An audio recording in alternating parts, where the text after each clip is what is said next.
Hey, YTPC. Just wanted to do a quick check-in. Been meaning to make a video while I'm outside having a pipe or whatever.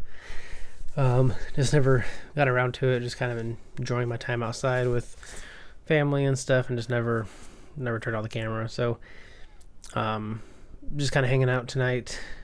About ready to go to bed a little early. I just wanted to jump on real quick and just do a video. I just got done smoking a cigar. Not sure what it was. It was part of the blind tasting that I do every month, and I was behind a few cigars. So this was for the August blind tasting, and actually waiting for a message from the guy who normally does it and to let me know what I smoked. But it was pretty decent. I enjoyed it. I've been drinking some like a red wine with cigars here lately. But I just wanted to do a quick check-in and do a couple giveaway entries. First off, in my last video, I had talked about how I had a second interview for a job. I ended up getting an offer. I had put my 2 weeks in at my current job, and my last day was on Friday, this past Friday. So I start the new job Tuesday after Labor Day and all that. So looking forward to it. Like I said, it's a day shift job. A lot closer to home, which is a big plus. I was like the main reason why I was wanting to find something else, because I wasn't super stoked on the job that I had, and a lot of people that I talk to on a regular basis know that because I just wasn't happy. I mean, it wasn't the work. It was, the drive sucked. The place was just gross and dirty. I smelt really bad. Every time I got home, it just, not the best atmosphere. And so that's why I started looking for something else closer to home, and luckily I found something that's pretty good company to work for. I've heard a lot of good things. It used to be rated number 1 in Indiana as places to work. A big company. I think it'll be a really good move. And also, I'll be day shift is also a big bonus, and closer to home. And as far as like learning new skill sets, I'll be learning how to program. Hopefully, that's what it sounds like. I'll be learning how to do. So I don't know. It's really, really a good move. I think I'm pretty excited. Got a couple of things, just a little show and tell. Kind of excited about.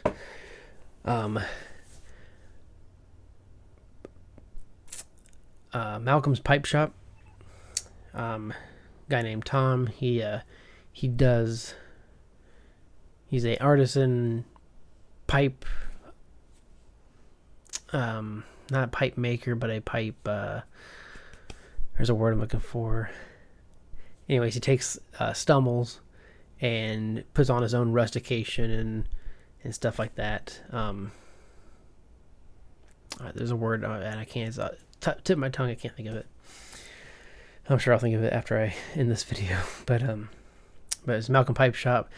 And he just hit a milestone on his Instagram, and he had a little giveaway that he didn't announce as a giveaway, but like if you read his whole post, you'd read that he's going to give some tobacco away or whatever if you answered whatever question.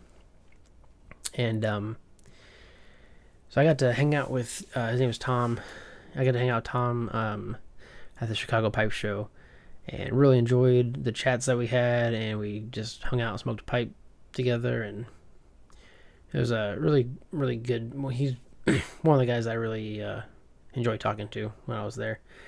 But he said my name was selected. I'm not sure how he did the drawing or whatever, but he asked if there's any tobaccos I've been wanting to try, and he'd see what he had or whatever. And honestly, I've tried so many tobaccos, and there's some things that are on my list to try. I really don't know where to start. Like, I think I feel like I've tried everything that I've wanted to try I mean, there's some, Cornell and Deal blends that have been around forever and I haven't tried yet. And I mean, if I ever get the chance, I'll try it. I mean, if I looking to buy some tobacco and decide just to pick a tin to try, I might do that. But I'm at the point kind of where I'm okay with just cellaring what I know I do like and cellaring deep on that. But I was going through my wish list on smokingpipes.com and told him I haven't tried any Drucker & Sons, Robert McConnell, or the 7LE tobaccos. Those are all on my wish list to try. And I was like, if you have any of that, I'd try with about anything, I guess. So he sent me some samples. Got them all jarred up. He sent me some Robert McConnell Rich Dark Virginia. And then 3 Drucker & Sons blends. So Drucker & Sons Blair Gowrie and Loch Ness and First Amendment. And I've tried all of these, and they're really, really good. I've always heard good things about Drucker & Sons, but I just never tried them. Just I feel like I thought there would be more like Latakia forward. I don't mind Latakia. I'll smoke blends with Latakia. I'll smoke more heavy Latakia blends in the wintertime every now and then, but I'm not super big on it. So, but these are very, really well blended, like well balanced, and I was really enjoying them. And then he also sent me some 7LE Jupiter, which this is a Virginia, I think. Yeah, I think a Virginia Burley, maybe. I don't know. But I've smoked them all, and I got some of them, I got a little bit left, and then some I have a decent amount left, so I was maybe do some different reviews on those later on. And then he sent me a whole ounce or two of the new Country Squire. Don't know if it's on focus. The BB 1970, their birthday bash blend that was blended by Quinn. And this is really, really, it smells really good. It's I always heard that it's had like a birthday cake smell, and it really does. Like the jar note has like that birthday cake, confetti cake smell, but it doesn't. It comes through in the smoke and the taste, but it's not. I mean, it doesn't smoke like an aromatic, like it has like that over, how it smokes hot and stuff. It doesn't really smoke. I let it dry out a little bit because it is, I mean, a lot of the Country Squire stuff is really, comes pretty wet. But it was it's a fun blend to smoke. I've been enjoying that. So yeah, some new tobaccos to try that I've been trying. And then my mailbox was absolutely demolished from a guy that I talked to. I've talked to him a few times through the Get Piped Discord, and he had gotten my address from somebody. I mean, I kind of knew it was coming. I just didn't know who was sending me a package, because I think whoever he asked had asked me if it was okay if they gave them my address or whatever. And I was like, yeah, sure, no problem. But he had sent me some sticks. I smoked one the other day. These are all Habanas, so pretty excited about these. Most of them or a couple of them are Romeo Julietas, and then there's a I'm trying to pronounce that. Pour Laranja, maybe. And Hoya de Monterey, and then a Partagas Series D, which I think I've had that.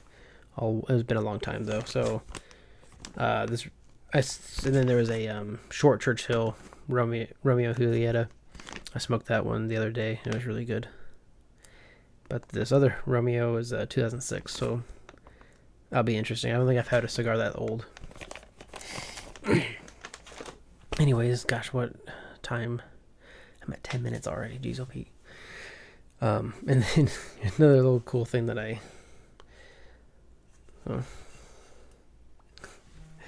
this is my aunt-in-law, my wife's aunt, found this pipe pot and put a succulent in it, and gave it to me. So it's pretty cool. I'm gonna put it, on with all my other pipe stuff here in the office, and yeah, I thought it was pretty neat. I'm pretty excited about that. Be cool, prop for pictures or whatever. All right, I want to get into some giveaways going on. First one, the pipe shed. Spencer, he is having a giveaway going on, and he's asking the question if we've had a teacher or mentor that was a positive influence. In high school, I had a few teachers that I was pretty close with. I don't know if they really had a positive influence on me. I guess the positive influence was just to be, just to be kind and like down to earth and just open-minded, I guess. But I had a teacher, Mr. Mann. He actually, I learned that he had passed away actually a few years ago. He had cancer, and I had no idea until I had saw something on Facebook, like a GoFundMe or something, and then he passed away shortly after that. So it was a bummer. But he was my biology teacher, zoology. Also, like the teacher for the ski club. So we would go on ski trips every couple weeks, every 2 or 3 weeks during the winter time. He skied. I think I tried snowboarding the first time I went, and then I just stuck with snowboarding. But it was funny, like the first ski trip that we did, it was I was a freshman, and two of my buddies, it was me and two of my buddies, and then a couple upperclassmen, like seniors, I think. And then, so it wasn't very many of us, so we just took like the minibus. And then like it became a really big thing, and then like a lot more of my friends in my class, decided to go, and so we had to take the big bus because we had so many people. But so Mr. Mann was really cool with the whole ski club and all that stuff. He was also pretty good. He was a volleyball coach for girls volleyball, and I always heard that he was a really good coach, and he was a really good teacher. I don't think I did super good in his classes. I feel like he passed me just because because he liked me, maybe. I don't know. I'm sure if I was anybody else, he might have just failed me, but he was pretty easygoing and really easy to get along with. And then I've had a couple other teachers. Miss Spears was her name when I had her, the teacher, but then her name had changed when she got married and stuff. But she was my English teacher. I did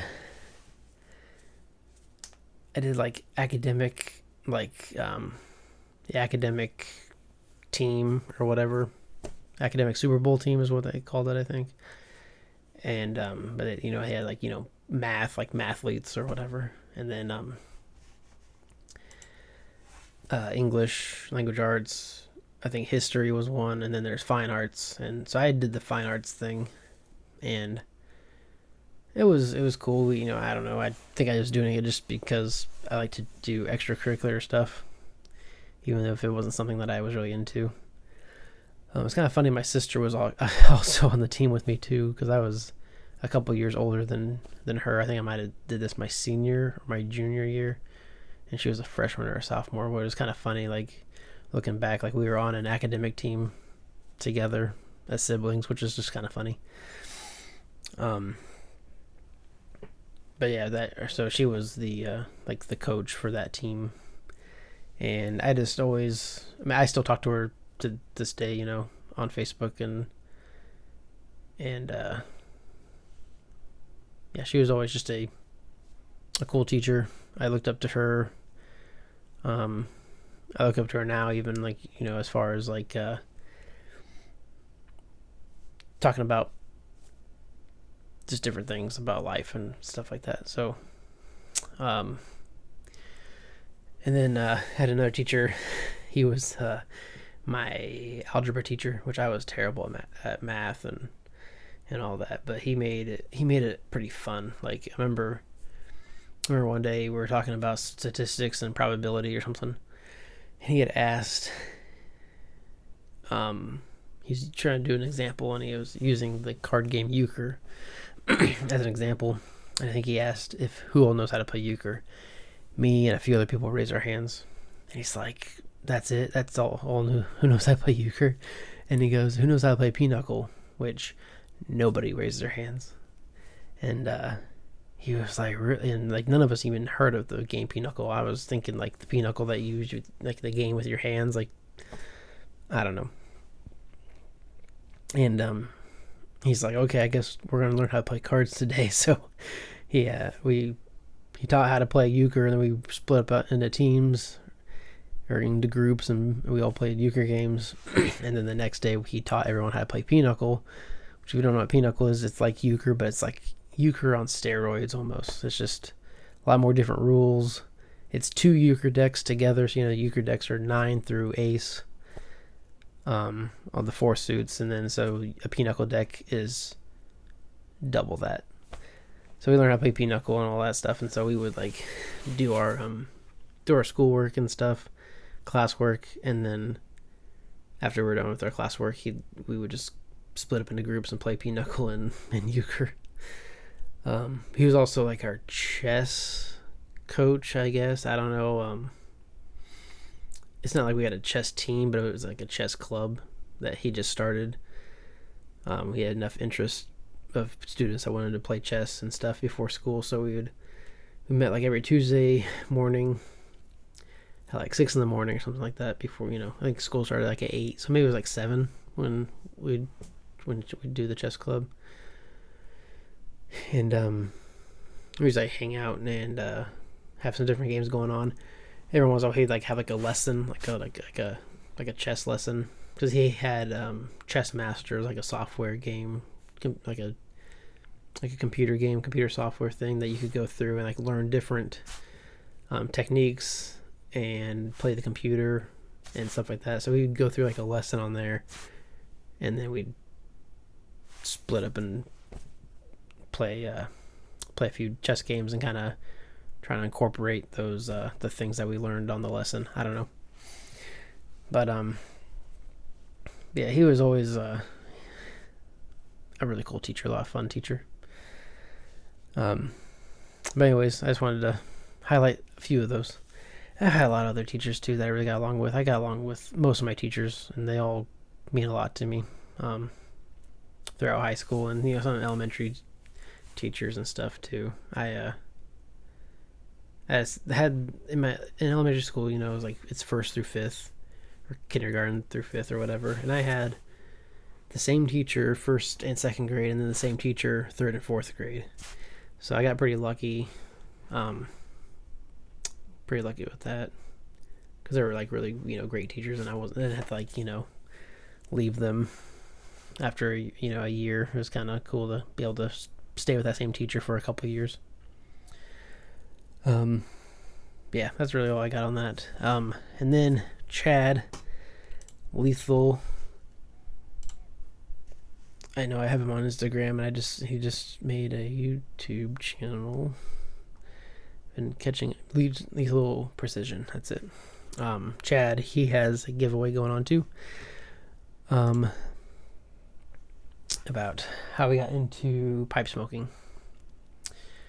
I've told the story before a few times. I'll plug in. I did a Pipes Magazine radio show interview with Brian Levine. I was on his podcast, which was pretty cool. So I tell that whole story there. But my great grandpa was a pipe smoker, and I remember him being a pipe smoker. and I think I was like a junior in high school, and I hung out at this coffee shop a lot. It was a coffee shop that my sister had worked at, and my girlfriend at the time had worked at too. So I spent a lot of time at this coffee shop, going there after school, doing homework. We had in the back room they had open mic night or different small shows going on. My first band played there once, and then I played like singer-songwriter stuff, so I'd play open mic night or schedule a concert with a buddy, and we'd like fill 3 hours of entertainment where I'd play for like the first hour and a half, and then he would play, and then we'd flip-flop every time we do a show. Like he'd start it out or I'd close it. But I went to a show, and there's this one guy I recognized. I didn't recognize him, but he just like stood out. And then at the week after the show, I went to the shop to get coffee, do homework, whatever, and he was behind the counter working, and introduced himself and was talking to him, and we talked about music. Found out we listened to a lot of the same bands and did a lot of the same music, and so he was showing me some other bands that I might not have heard of, or might have heard of them but never listened to them and stuff. So we geeked out about music and all that stuff, and then he invited me over to his house. And so he was a few years older than me. So he was like, had a young family. He newly married, his kid was like a year old maybe. And then so he invited me over to his house to like hang out and listen to records, listen to music, play music, whatever. And so we're hanging out in his garage, and he had a buddy over too that was hanging out, and but he pulls out a pipe and was packing it and started smoking it, and like it just blew my mind, because like I was like, people still smoke pipes. Like I just thought it was like something that didn't happen anymore. Like I just knew that my great grandpa smoked a pipe. I figured probably a lot of older guys still smoked pipes, but just had no idea that pipe smoking was still a thing. And he was like, he's like, well, you want to try it? And I remember I wasn't even 18 yet. I was 17. This is when the smoking age was still 18. And I was like, yeah, I kind of do. And he's like, no pressure or nothing, but he's like, if you want to, he's like, you can smoke one of my pipes if you want to try it. And I was like, okay. And so he taught me how to pack it and light it and all that stuff, and I was smoking this pipe, and I don't even remember if I smoked the whole thing. I really don't. I just took a few puffs off his, or took a few puffs and kind of just handed it off. But I remember the girl that I was dating, I had told her about it, and she was pissed. Like she was so mad that I was smoking a pipe. Like I don't know if she thought that it was something else. I don't know. But I remember telling her, I was like, I think when I turn 18, I want to go buy a pipe, and I want to smoke a pipe and stuff. And she had said, she's like, oh, I don't want you to do it around me. And she's like, but I want to know when you do it. It was very, how high school relationships go. But it was kind of funny. But yeah, we broke up, I think, shortly after that. And so as soon as I turned 18, I went and bought a pipe at Walgreens. It was a Dr. Graybo. I don't even know what it is. I ended up giving it to a friend. It was my first roommate. Because he didn't have a pipe, but he would borrow mine every once in a while. I was like, I had that pipe, and I was like, you can have this one, and it can be your pipe if you want to. Whenever I smoke, you can smoke with me. But actually, the first pipe,